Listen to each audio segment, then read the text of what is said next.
Le 28 novembre 2019, la copropriété québécoise a eu 50 ans. C'est en 1969 que le législateur sanctionnait la première mouture législative qui encadrait ce concept d'habitation collective. Sa teneur s'est fortement inspirée de la loi du 10 juillet 1965 en France, fixant le statut de la copropriété des immeubles bâtis. Il n'y a pas eu de modification législative significative après 1969, sauf lors de la réforme du Code civil du Québec. Votée par l'Assemblée nationale en 1991 et pilotée par le ministre de la Justice, Gilles Rémillard, cette réforme législative est entrée en vigueur le 1er janvier 1994. Alors, la motion d'adoption du projet de loi 125 Code civil du Québec est adoptée.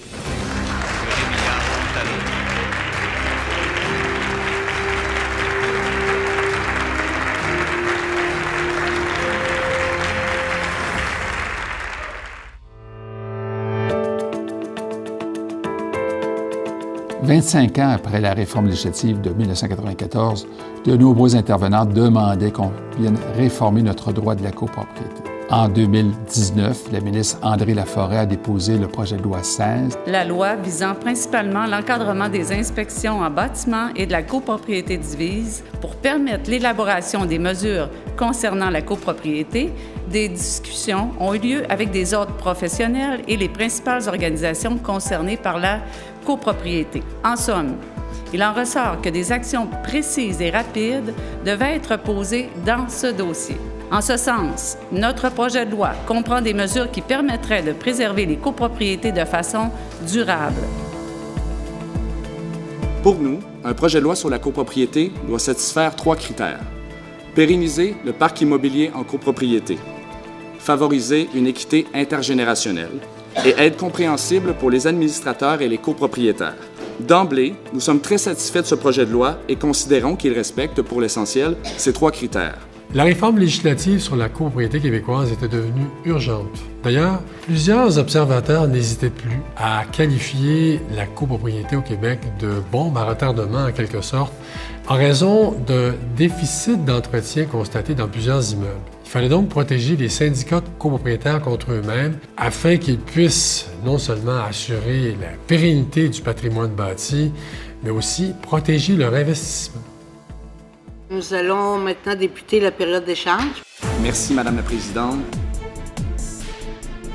On dit parfois acheter un condo, ça relève d'une profession de foi. C'est-à-dire qu'il est difficile, dans certains immeubles, de comprendre si le bâtiment a été bien entretenu. On a un coup de cœur pour l'achat de l'appartement, mais qu'en est-il de la santé financière de la copropriété? L'âge moyen du parc est de 29 ans. 56 % des unités ont été construites avant 2000 et plus de 100 000 avant 1980. Le cadre actuel ne permet pas de mettre les sommes adéquates pour faire face aux réparations normales d'un bâtiment. Ainsi, l'adoption d'augmentations mensuelles pour des rénovations à faire dans 10, 15 ou 20 ans relève de la fiction. Dans la réalité, la majorité des syndicats de copropriété a un manque de planification à long terme et la stratégie de cotisation spéciale unique est utilisée dans la majorité des cas. Une partie importante du parc immobilier en copropriété est mal entretenue et se détériore au fil des années. Dans beaucoup de copropriétés, les cotisations spéciales à répétition sont devenues un outil de gestion plutôt qu'une mesure exceptionnelle. On y observe également une hausse des sinistres, souvent causés par l'eau, qui a rendu les conditions du marché de l'assurance des copropriétés moins favorables aux syndicats.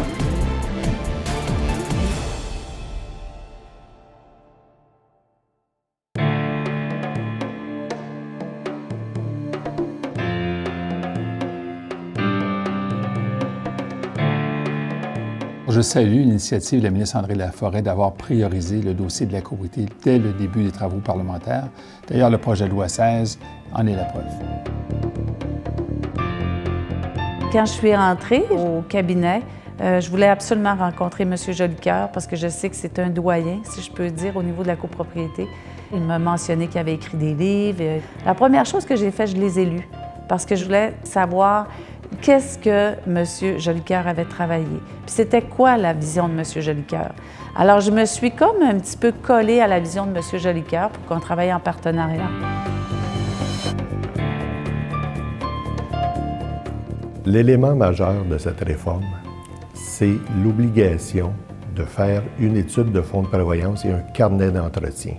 Cela va permettre à la copropriété divise au Québec d'assurer la pérennité des immeubles.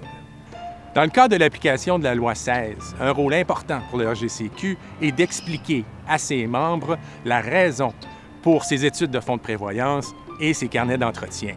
Ils ne sont pas un fardeau financier additionnel pour les syndicats, mais bien une façon d'assurer la pérennité du bâtiment pour le prochain quart de siècle. L'étude de fonds de prévoyance est un document qui vise à évaluer les interventions que la copropriété devra effectuer pour maintenir son actif en bonne condition. L'objectif premier de l'étude du fonds de prévoyance est d'établir les sommes justes et raisonnables que la copropriété devrait provisionner année après année pour avoir suffisamment d'argent pour pouvoir financer les grands travaux. Mais il y a également derrière ça un objectif d'équité intergénérationnelle. Alors, le carnet d'entretien a une incidence sur le fonds de prévoyance en ce sens qu'il permet d'entretenir les éléments de sorte à éviter de les remplacer d'une façon prématurée. Dorénavant, les promettants acheteurs pourront, en vertu de l'adoption du projet de loi 16 qui est entré en vigueur en janvier 2020, obtenir des informations du syndicat quant à l'état de l'immeuble et sa santé financière. Nous sommes très heureux de l'application de l'article 1068.2 à l'effet de la transparence des syndicats de copropriété en regard de l'information qui devra être disponible pour le public ou un éventuel acheteur. Depuis janvier 2020, le promoteur doit fournir un budget plus précis et plus exact car il sera tenu responsable de toute différence de plus de 10 % entre le budget présenté et les dépenses réelles. Mais là, aujourd'hui, on met au moins une base minimale dont les promoteurs vont pouvoir se référer pour déterminer les fonds de prévoyance initiaux.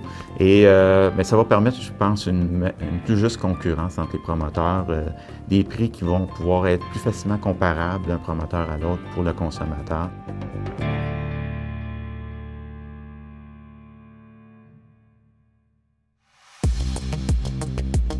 Le projet de loi 16 a commencé à prendre forme en 2009 lors de la création du groupe de travail sur la copropriété, mis en place conjointement par le ministère de la Justice du Québec et la Chambre des notaires du Québec. La notaire émérite Christine Gagnon, qui a présidé ce groupe, avait comme principal mandat de répertorier les dysfonctionnements vécus en copropriété divise afin d'y apporter les solutions appropriées. Le groupe de travail sur la copropriété que j'ai présidé a été créé suite à l'intervention de certains praticiens dans la région de Montréal qui ont signalé à la Chambre des notaires des difficultés qu'il y avait en copropriété, notamment souvent l'information qui était disponible pour les acheteurs, relativement aussi aux bâtiments, la qualité des bâtiments, les problèmes qu'il y avait avec les immeubles là, qui se détérioraient, puis les fonds de prévoyance. Souvent, quand on est mis au cœur d'une table nationale ou d'un groupe de travail qui va avoir des répercussions nationales comme celui du groupe de travail, à un moment donné, c'est comme si tu sortais de ton corps puis tu voyais la scène puis tu dis là, je suis en train de travailler les deux manches retroussées dans un projet de société porteur et innovateur et important pour la protection des gens qui vont décider de vivre en copropriété.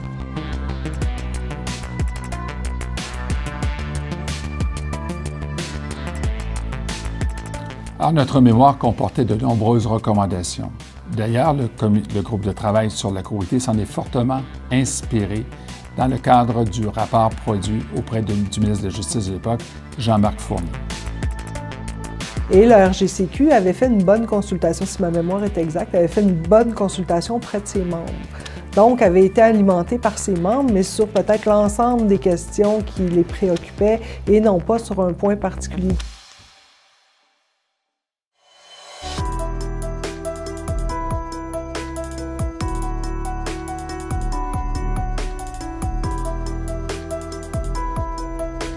On a fait une série de journées d'audience où les gens avaient fourni d'abord des mémoires. On a étudié les mémoires, on a reçu les gens qui étaient de tous les milieux, de tous les types de copropriétés. On a des gens qui étaient en copropriété à 2, on a des gens qui étaient dans des copropriétés de 200, des administrateurs, des gestionnaires de copropriétés qui sont venus tous nous parler de leur expérience, puis qui sont venus nous aussi nous dire qu'est-ce qu'ils pensaient des recommandations qu'on avait faites. Puis la majorité était favorable aux recommandations qu'on avait faites. Une fois qu'on a réconcilié tous les témoignages puis qu'on a fait un bilan de ça, on a fait donc un forum qui a permis de rencontrer tous les intervenants du milieu de la copropriété, les autres professionnels, les associations de constructeurs, la PCHQ, l'ACQ, la Chambre des notaires, le barreau, l'Ordre des architectes, l'OACIQ, les évaluateurs agréés, tous ceux, en fait, qui, de près ou de loin, œuvrent dans le domaine de la copropriété, où on a discuté pendant, je pense, 2 jours là, de toutes les mesures qui allaient être proposées par le comité. Le RGCQ a non seulement joué un grand rôle dans l'adoption du projet de loi 16, mais il s'est préparé à cette réforme législative. Depuis sa création en 1999, il a été sur tous les fronts, s'est montré proactif et aura donné l'exemple en quelque sorte. Le regroupement des gestionnaires et copropriétaires du Québec, bien entendu, depuis 1999, a réalisé plusieurs grands coups.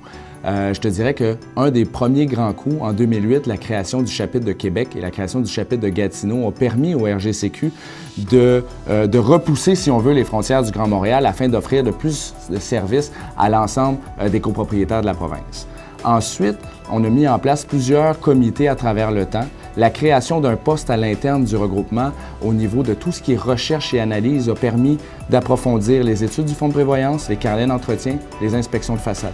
C'est clair qu'un autre grand coup du regroupement est la création du programme de formation professionnelle à l'ESG-UQAM. Alors bonjour, je me présente, mon nom est Yves Jolicoeur, je suis secrétaire général du regroupement des gestionnaires et copropriétaires du Québec. Le RGCQ et le GUQAM ont créé une formation dédiée à la copropriété divise. Bonjour, mon nom est David Ménassé de la compagnie Équipe Proprigestion. Je donne le cours de gestion quotidienne de la copropriété à l'ESG à l'UQAM.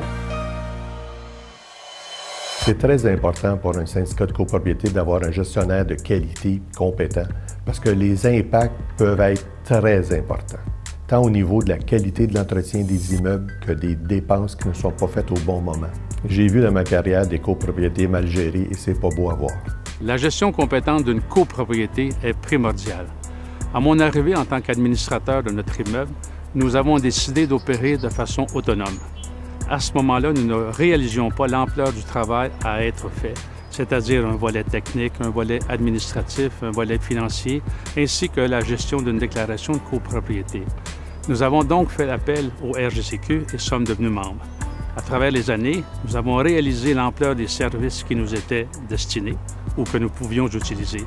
Et aujourd'hui, après 15 ans, notre conseil se renouvelle à nouveau et nous sommes toujours membres du RGCQ et toujours en autogestion. Gérer un immeuble, ça prend des compétences, ça prend ça. Et je vois mal qu'on dise, oui, il y a des gens qui peuvent gérer 1, 2, 3 logements. Oui, le copropriétaire peut le faire, mais il reste qu'on gère le bien d'autrui. Alors, il faut quand même faire attention à qui on permet de gérer le bien d'autrui.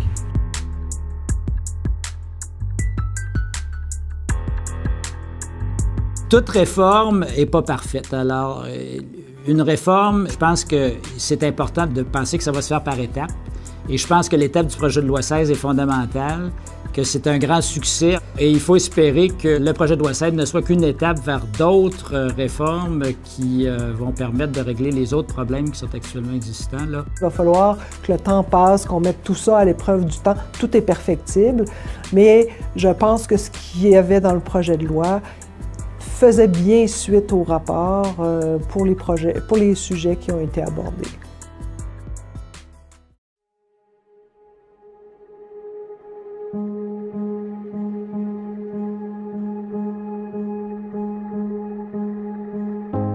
Pour la copropriété, le passé sera fort probablement garant de l'avenir. Des villes comme Québec et Montréal sont engagées dans un objectif commun, soit freiner l'étalement urbain. Pour atteindre cet objectif, on y construira notamment des immeubles en hauteur détenus en copropriété divise. Il y aura donc un nombre croissant de Québécois qui accéderont à la propriété. Mais comment la propriété vivra-t-elle ces 50 prochaines années? Et les 50 prochaines années, je vois que ça va être un domaine d'activité très sécurisant. Il n'y aura pas de surprise, puis c'est ça qu'il fallait faire. Enlever les surprises, puis donner la possibilité à tous les futurs acheteurs de leur faire connaître leurs droits, de savoir c'est quoi qu'ils vont acheter pour ne pas avoir de surprise par la suite. Bien, dans les prochaines 50 années, on va vivre encore une évolution en matière de législation parce que la copropriété, c'est vivant. Ça comporte des individus, ça comporte une volonté en termes de société de densifier le territoire. Donc, on va avoir besoin d'une législation de qualité. Par ailleurs, on va devoir insuffler une culture du logement collectif. On va devoir expliquer aux copropriétaires que pour assurer le maintien de cet actif, il va falloir mieux vivre ensemble, mieux partager ce logement collectif québécois.